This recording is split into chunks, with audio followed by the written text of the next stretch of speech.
Hello everyone, my name is Esperanza Rangel and today we're going to be talking about bass action. Did you guys know that there are penguins out there that are 4.3 feet tall? Yeah, no. All right, subscribe to Sassy Bass Talk. Before we begin, don't forget to subscribe to this channel to share with all your fellow musicians, specifically bass players, since we are going to be talking a lot about basses on this channel. As you guys could see, I have my Fender right here.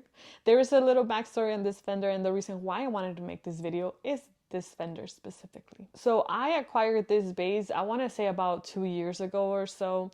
And when I recently had gotten it, I was just in love with this bass. So this bass could do no wrong. Pretty much. I played it and I just thought, it doesn't need anything. It's perfect. It's American made. It's a deluxe bass. It's a 2001. What else do I want? It's beautiful, 5 string. But then as I started playing a little bit more, I started realizing that I was getting really tired of playing, specifically on my fretting hand. And the reason why I figured out was that the action on the strings was a little bit too high. So the action on the strings, pretty much what it means, or the action on your bass, it would be the distance from your strings to your fretboard. So the higher that the string is from your fretboard, like the distance is a bigger distance, it would be harder for you to press down on the strings and to get a good tone out of your bass, because pretty much you are just kind of trying to press it down as much as you can. Now, you guys, just like sports, like there's injuries or sports injuries, there's also injuries on your, like, from playing an instrument. If you are playing your instrument incorrectly, like if you don't sit with it in a specific angle, for example, if it's too high up, your elbows, like, that could cause like pain on your elbow, your joints, your tendons. The same thing would happen if your action is too high or too low. So I've come across a lot of bass players who their action is pretty much like pretty high, and a lot of these players, I'll ask them like, oh, have you ever tried to lower the action on your bass? And they're like, no. So I don't know why it's such a good thing to do to your bass. It's just like setup 101. So I should have listened to my own advice though when I got this bass, right? But anyway, one of the things that I noticed on this bass too, it was a little bit hard to do like harmonics, or to get the sound for a harmonic as well as the sound for when you do a hammer-on. It was kind of hard. It was hard to do it. And it wasn't that I was doing it wrong with my hands. It was just I couldn't get the sound out of it because the strings were a little bit higher than what usually I am used to. So what I did with this bass is, when I decided that I wanted to lower the strings on it, I did what any smart person would have done, and I went to YouTube and YouTubed how to lower the action on my bass. Now, I had lowered the action on my basses before, like a few years ago, but keep in mind these were basses that they didn't really hold much value to them. So I was just kind of like, well, if something happens to it, I have another bass. I had like 6 at that time. But this one has a lot of value sentimentally and in every aspect. So I was really scared to touch it. So I came across a video from Scott's bass lessons, and he explains a little bit more in depth of how to do, or what are the things to watch out for before you actually lower the strings on it. And so he mentions checking the neck to make sure that your fretboard is not too straight or too curved, because that could actually cause some sort of situation, okay? Your fretboard. So pretty much, if you have a lot of strain on your neck, then if you are trying to move your the action on it, you might end up with this buzzing sound, and further, damaging the fretboard, and you definitely don't want to do that.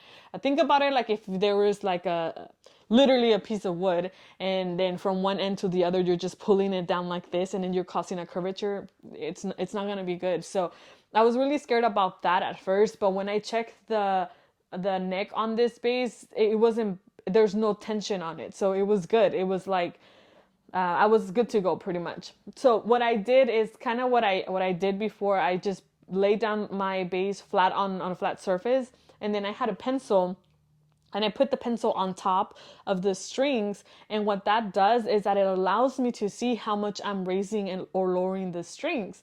I don't use that as a guide. I don't use that as like, oh, the pencil is straight, so then the strings must be straight. No, no, no. I don't use that as a guide at all. I only used it just to see how much I was doing it and that I wasn't over raising the strings or lowering them too much, because then it would be evident on a pencil. If you guys want me to show you guys actually how to do this, then let me know and I can make a separate video for it. But for now, I'm just gonna talk about it, okay? So once I did that, every single time that I moved just a micro millimeter, like every single time I moved anything, I would plug in the bass and I would check it and make sure that they wasn't giving me like a buzz sound.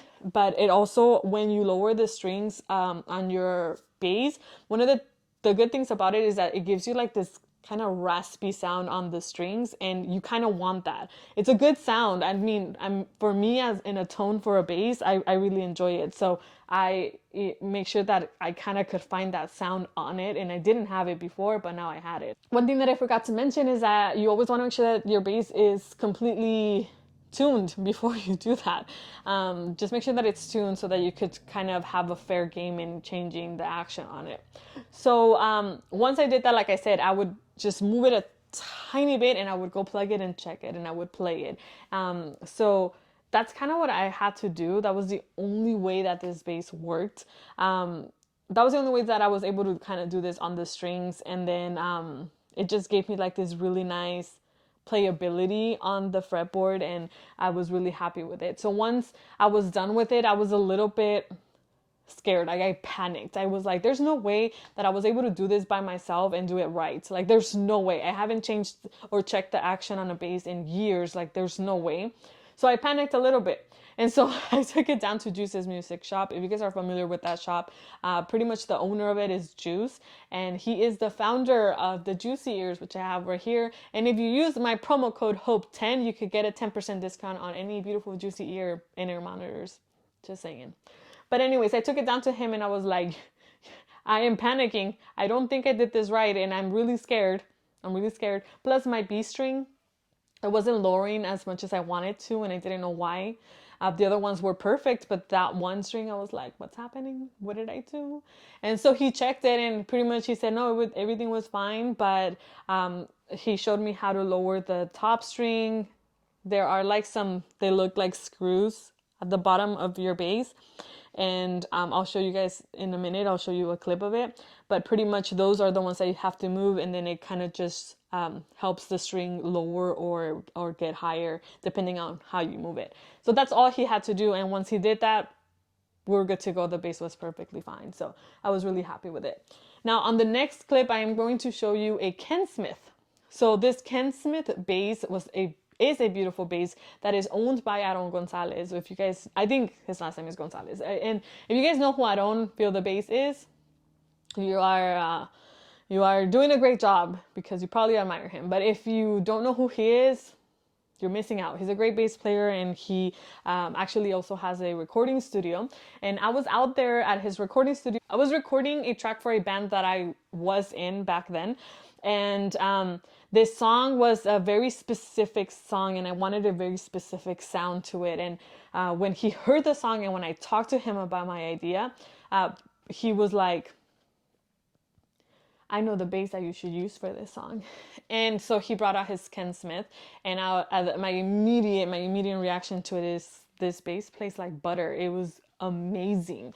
So I was able to record with that bass, and in the next clip, I did take a little bit of footage of it so you guys could see the action. It's a lot lower than this bass. So I wasn't used to playing a low action bass, and I was a little bit scared at first because my grasp to, or my attack to my basses, or this bass is a little bit more on the aggressive side because of the type of bass that it is. And so when I played that bass, we had to stop the track a few times because he was like, I could hear the frets hitting because the strings are already pretty low and I was already trying to hit it too much. So it was causing that. So causing like a sound to it. So finally, when I got the hang of it, I was good to go. We were able to record the song. I'm going to show you guys, not a clip, but the sound of that song.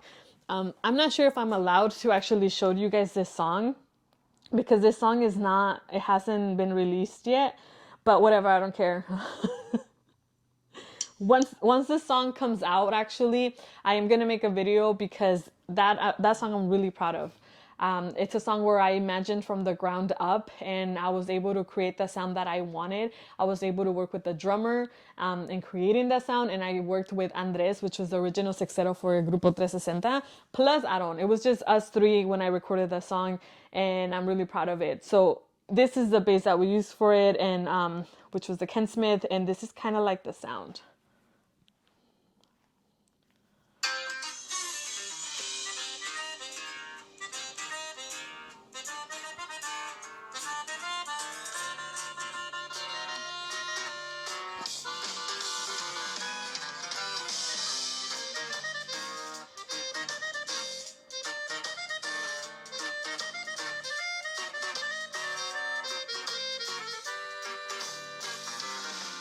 I don't know if that song has been released yet, but when it does release, I'm gonna make a separate video on it, explaining what I did on that song, because I really like that song and how I played it and how I recorded it. But that's another video. That's another whole separate video. But anyway, so that's the bass that I used on that song, and it was beautiful. It had a beautiful sound, and I'm gonna leave you guys with the clip. This is a Ken Smith that I was talking to you guys about. So if you guys could tell, the action on this bass is pretty low. When you have a low bass action like this one, you always want to be mindful of how you're playing it. So you don't want to attack it too much because obviously it will cause some sort of sound on the fret. On the frets, you'll have this fretting noise, especially when you're recording. That happened to me, and when I was recording, I had to stop the track a few times because I wasn't used to having this type of action, and you guys will see why. But this bass plays like butter, very bright tone, very, very beautiful. So that's kind of the action that we have on this one. And this one right here is my Fender. All that stuff that you see right there, that is where you actually play around with the action on your bass. That little hole that you guys see, I'm gonna point at it. There you go. That one is where you actually adjust the fretboard, but you want to be very, very careful when adjusting the fretboard. If you haven't done it before, I suggest that you just take it to a professional because you could really damage your fretboard with that. But here is the action on this bass, right there. So as you guys could tell, it is higher than the Ken Smith, but that's what I'm used to playing, in both different tones, but both beautiful 5-string basses. All right, guys, welcome back. So as you guys saw, the action on that bass is a lot lower than this Fender, and so you guys got a chance to see the side by side. Pay attention to your bass action because that actually could make the difference between you playing comfortably or not. It also will make the difference on the tone of your bass.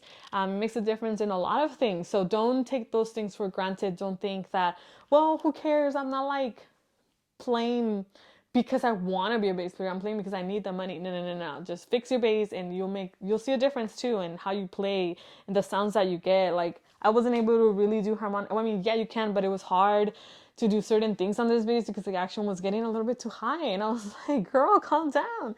But anyways, that's the story of that. Let me know what else you guys want to watch. Let me know what you guys want to see. If you guys want me to actually lower the strings on a bass, I'll do that. I will do that for you guys. So let me know. We could set that video up. And once again, my name is Esperanza Rangel. I don't even know if I said my name at the beginning of this video. And this is Sassy Bass Talk. Please subscribe to our channel and we'll see you guys next time.